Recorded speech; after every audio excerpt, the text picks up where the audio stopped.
makro betapa dahsyatnya yang kita hadapi ini. Ya, tidak hanya retak ini. Ini wis cuil-cuil ambrol-ambrol jebol-jebol ra karuan, itu maksudnya Mas Herman. Tapi saya tertarik sama teman-teman Maia. Tidak ada yang cemas soal kepemimpinan nasional, Mas. Tidak mikir itu sama sekali. Apakah itu sebuah sikap fatal atau ketidakacuan mereka kepada masalah nasional? Saya malah melihatnya lain. Indonesia ini kayaknya memang ada dua gelombang. Ada gelombang atas, ada gelombang bawah. Dan saya mohon kepada Allah, ya Allah, yang nyata di Indonesia adalah gelombang yang di bawah. Yang di atas dengan ombak berkecipak-kecipak. Yang akan bisa engkau singkirkan hanya dengan angin yang engkau hembuskan. Tapi yang di bawah, gelombang bawah itu, dia bergerak, bergelombang berdasarkan sejatinya relief dasar laut. Nek dasar laut ini gelombangnya yang ini. Jadi itu alamiah. Nah saya melihatnya gini Mas Herman. Iki engko sing didelok Gusti Allah iki sing dhuwur apa sing nisor. Nah aku njaluk sing nisor. Karena semua yang Anda omongkan tadi itu adalah persiapan Anda untuk suatu hari Anda yang akan di atas nanti. Ning awakmu duwe persiapan yang luar biasa. Wis luwih mikir, wis luwih tenanan, wis luwih punya kesadaran sejarah, wis sudah punya pendalaman-pendalaman nilai, sudah punya perluasan-perluasan pertimbangan dan lain sebagainya. Dan saya tidak nuntut terlalu banyak karena saya cuma mancing, oh lumayan iki garin terus ke dewe. Jadi jangan tergantung workshop yang di sini. Itu cuma PR aja supaya dia menjadi file sehingga Anda akan memikirkan sengaja atau tidak sengaja.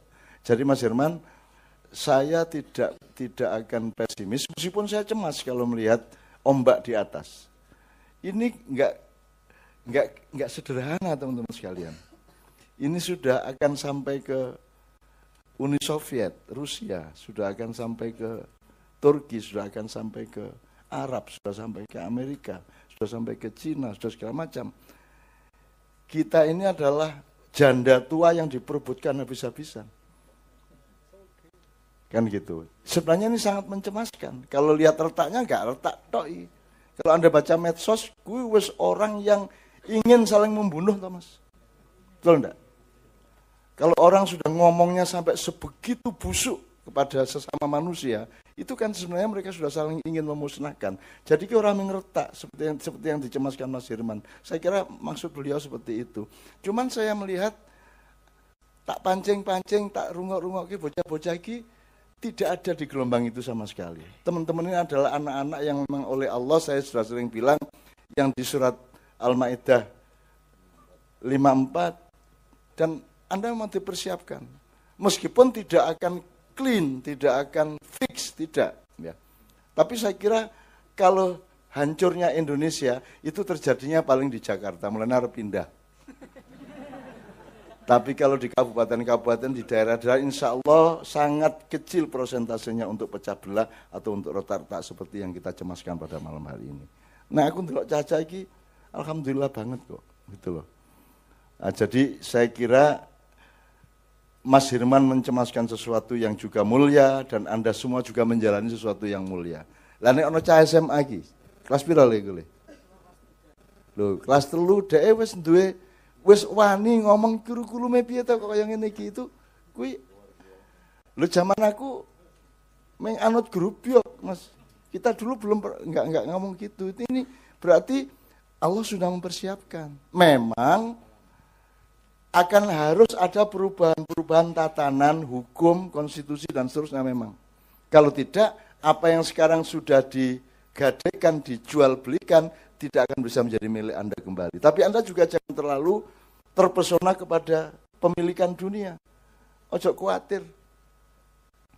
Kadang-kadang orang itu mendapatkan hikmah justru karena dia terbatas. Ono wong sing ora patiya sugih dadi apik banget. Ono sing rada melarat tapi apik banget. Begitu rada sugih sithik mulai elek. Begitu sugih malah tambah nemen sak piturute. Jadi sebenarnya ada ukuran-ukuran yang tidak dikenal. Karena kita ini terlalu kapitalistik, terlalu berpikir uang, terlalu berpikir. Tapi kan canom saiki ora. Cak saiki kan Anda sudah punya perhatian-perhatian yang luar biasa terhadap nilai-nilai yang sangat luas. Anda sudah menjalani takdib. Meskipun Anda bersekolah. Ora apa-apa, Mas. Ora apa-apa. Wong cah sekolah saiki nek ora nang makiyahan durung durung krasa durung sekolah kok. Apa jenenge kurang apa jenenge? Kurang gaul. Tidak gaul. Nek nang makiyahan gaul lah kira-kira gitu ya. Saya tidak mengatakan maknya unggul, maknya rano, apa-apa, aku suka bola bali ya. Tolong jangan dipikir maknya ingin kebesaran, ora. Kita cuman mamayu hayuning bawono kalau Jawa. Kita cuman ingin, jangan sampai terlalu pekewoh kepada Allah. Wong Gusti Allah nggak ini mentes kaya ngono kok, ming gepeng wae, ming kopong wae. Jadi kita coba menumbuhkan semampu-mampu kita, kira seperti itu. Jadi enggak apa-apa, kita pembelajarannya pembelajarannya tingkat takdibnya Mas Tanto lah. Jadi mudah-mudahan Allah mengijabahi karena itu sebenarnya kritik sangat titis kepada bangsa Indonesia yang sekarang sedang mengalami seperti ini. Wong kowe semut-semut ireng rano sing iso ngalahke malah anak-anak sapi. Anak mbok dadi sapi ning nggo beleh-belehane wong. Sak piturute monggo kowe wis tau kena mriyem ya. Sing sumute loro kuwi kowe wis kena kowe wis ngalami ning Surabaya iki digranat nanas apa kuwi mau sak piturute terus malah kowe dicancang ning wit gori akhirnya kowe dicacah karo pitik kan gitu. Jadi sekarang itu kita sedang dicacah-cacah pitik. Nanti kita hubungkan dengan 4 segitiga akhir zaman. Nah, tapi itu bulan depan insyaallah. Supaya Anda mengerti di mana Anda berada dan Anda punya alternatif yang keempat. Jadi ada segitiga singkat ya. Iblis, Dajjal, Ya'juj, Ma'juj. Sedang bekerja sangat intensif sekarang. Segitiga yang ketiga, yang kedua adalah Fir'aun, Haman, sama Korun. Sangat jelas di depan Anda. Segitiga yang ketiga adalah Ats-Tsulatsiyah Al-Muqaddasah. Kiai Kanjeng syukur bisa menyiapkan nomor Ats-Tsulatsiyah Al-Muqaddasah, yaitu takbir Hijrah Rasul. Mudah-mudahan nanti pemainnya agak lengkap bulan depan, amin ya rabbal alamin. Yang keempat adalah segitiga ma'iyah, segitiga cinta. Karena semua akan terangkum di situ. Apalagi sudah dengan penjelasan mengenai umat Nabi Muhammad adalah semua orang-orang yang beriman. Artinya dia tidak mungkin bekerja untuk mencelakakan siapapun. Gitu loh. Asalkan engkau punya komitmen dan garis yang jelas, cinta dengan Allah Subhanahu wa taala. Siapapun nama Allah itu, enggak usah kita berdebatkan sekarang. Dan kita enggak perlu berdebatkan sampai kapanpun saja. Wong kowe iki dudu Gusti Allah, dudu malaikat Jibril, dudu sapa-sapa termasuk aku juga. Gitu ya misalnya ya. Oke. Sekarang kita dengarkan Sabrang berarti. Setelah itu Pak Muzammil. Silakan Brang. Assalamualaikum warahmatullahi wabarakatuh. Dari tadi saya belum salam, belum megang mic. Oke. Yang saya lihat dari apa yang terjadi di sini, dari percakapan itu tadi, saya tidak akan membahas tentang tematiknya. Karena kalau saya melihat, saya sendiri melihat apa yang dilakukan Cak Nun, apa yang ditulis, apa yang dikatakan dan seterusnya adalah trigger dari sesuatu yang ada di dalam diri pendengarnya atau pembacanya. Jadi yang saya lihat triggernya adalah kemudian terjadi ada pandangan, ada informasi ternyata teman-teman muda ini banyak gagasan, banyak simulasi, banyak pemikiran yang artinya mesinnya berjalan, mesin pikirannya berjalan. Kalau mesin pikirannya sudah berjalan, kalau kayuh sepedanya sudah, kalau pedal sepedanya sudah dikayuh, sudah bisa berjalan, yang diperlukan kemudian adalah keseimbangan. Dan saya melihat di sini juga terjadi keseimbangan, di mana tadi ada yang ngomong selip sedikit, responnya seperti ini, ada yang ngomong selip sedikit, responnya seperti ini. Dan kalau ngomongnya standar respon itu, ternyata standarnya juga tidak hanya keseimbangan aja, tidak hanya keseimbangan pada satu kuda-kuda, ternyata juga bisa ganti kuda-kuda untuk beberapa jenis keseimbangan. Karena selip yang terjadi pada kalimat-kalimat awal yang tidak terlalu tepat, ketika ditabrakkan dengan standar kalimat yang dikeluarkan oleh Pak Tanto, itu seharusnya kalau keseimbangannya pada kuda-kuda yang sama akan terjadi reaksi yang lebih besar. Tapi ternyata bisa mereposisi diri untuk bisa menerima informasi, memfilter, distilasi, dan mengkurasi informasi tersebut sehingga bisa diambil intisarinya. Ini menurut saya sudah modal luar biasa. Dan jadi saya hanya pada konklusi yang sama dengan Cak Nun, bahwa masa depan Indonesia tidak benar-benar gelap kok. Kita masih punya mesin-mesin pemuda yang berjalan luar biasa dengan modal keseimbangan, dengan modal kuda-kuda yang lincah. Dan satu lagi ditambah ini tadi, betapa kita banyak tertawa dari segala sisi, itu semua dilandasi oleh cuaca kemesraan. Dan menurut saya tidak ada modal yang lebih lengkap daripada itu untuk menyongsong Indonesia masa depannya. Alhamdulillah, semoga kita semua bisa menjaga ketajaman berpikir, keseimbangan berkuda-kuda, kelincahan untuk menjaga kuda-kuda pada perkembangan zaman, dan terus bisa menjaga cuaca, kedamaian, dan kemesraan lagi-lagi untuk menyongsong masa depan. Karena jawaban masa depan hanya bisa dihadapi dengan inovasi kepala yang penuh dengan keseimbangan itu tadi. Konklusi saya mungkin itu saja, nggak panjang-panjang. Matur nuwun. Wassalamualaikum warahmatullahi wabarakatuh. Terima kasih, Brang. Terima kasih. Saya ngeresponnya gini, dikit aja. Reposisi pada Sabrang yang diungkapkan Sabrang adalah bahwa Anda sudah berada pada pekerjaan yang tepat di zaman yang tepat untuk zaman berikutnya yang memang menunggu Anda. Semua masih gelap, tetapi yang tidak gelap adalah bahwa Anda mengerjakannya dengan benar-benar. Lumayan kok, istiqomahmu lumayan, alhamdulillah. Dan cuman yang saya cemas cuma satu, asal gini, harta benda Indonesia dihabisin. Tambang-tambang dikuras habis. Keuangan Indonesia tidak di tangan orang Indonesia dan seterusnya. Ya, saya tidak perlu kasih contoh-contoh nanti ke 1-2 nanti, gitu ya. Tapi pokoknya menurut saya jangan cemas soal materi. Apakah itu untuk menumpuk-numpuknya atau untuk kehilangan? Kedua-duanya tidak boleh cemas.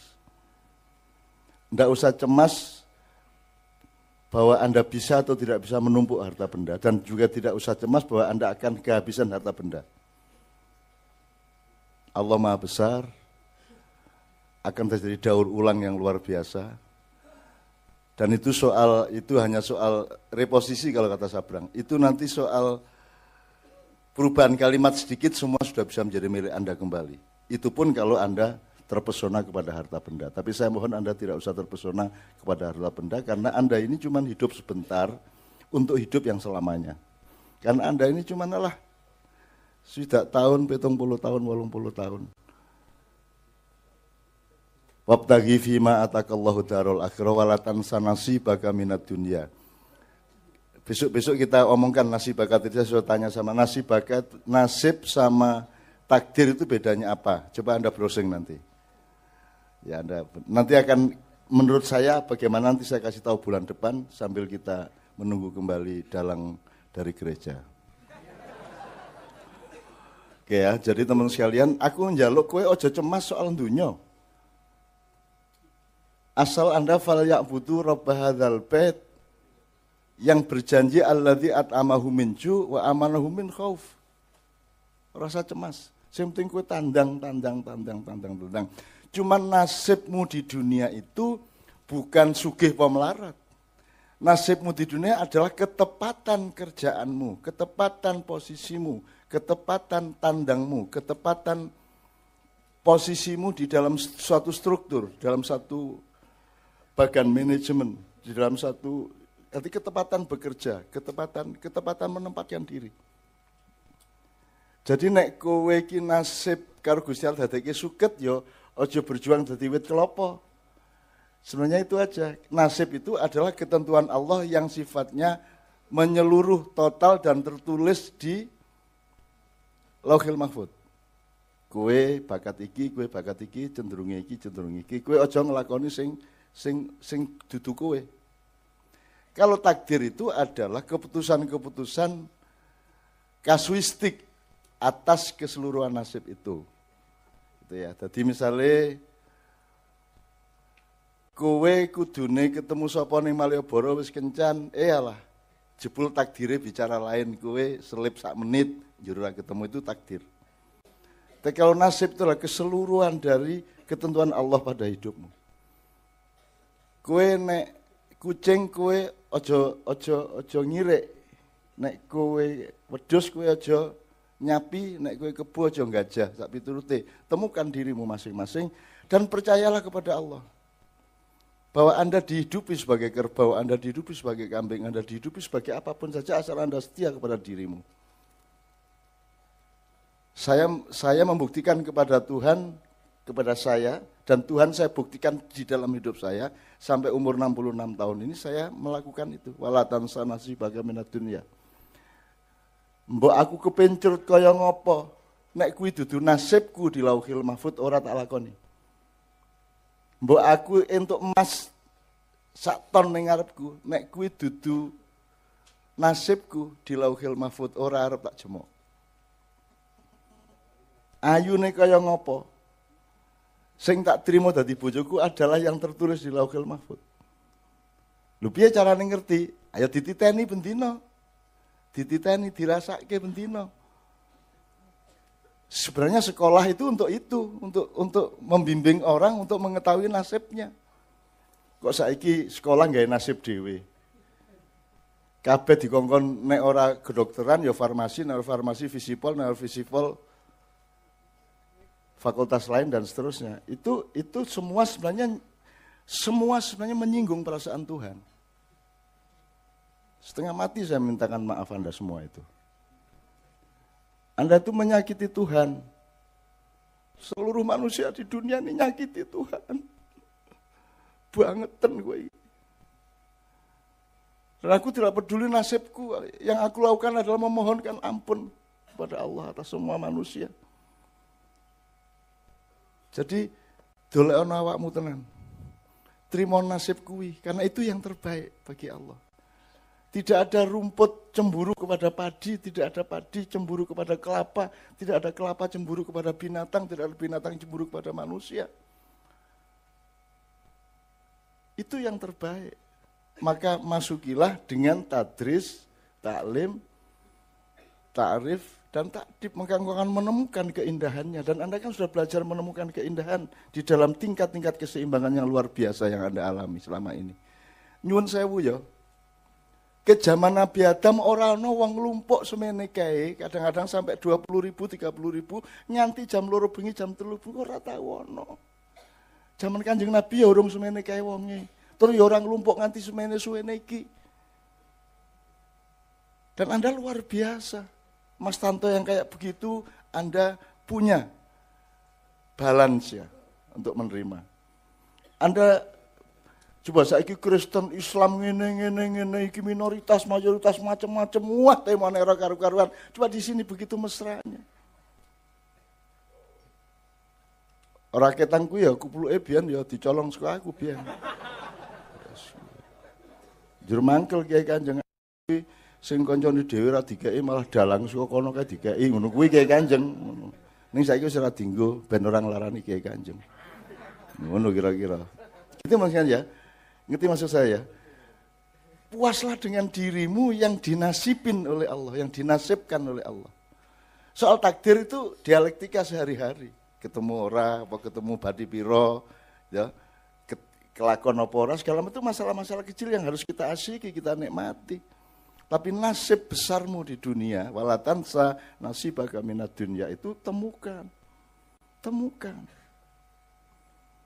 Caranya menemukan adalah Anda la ilaha ben ketemu ilallah. Aku kokean iko ilallah, ilo kabeh kok Allah ke kabeh. Kabeh kowe kepencerut, pengen iki kabeh. Ora duwe poso uripmu iki.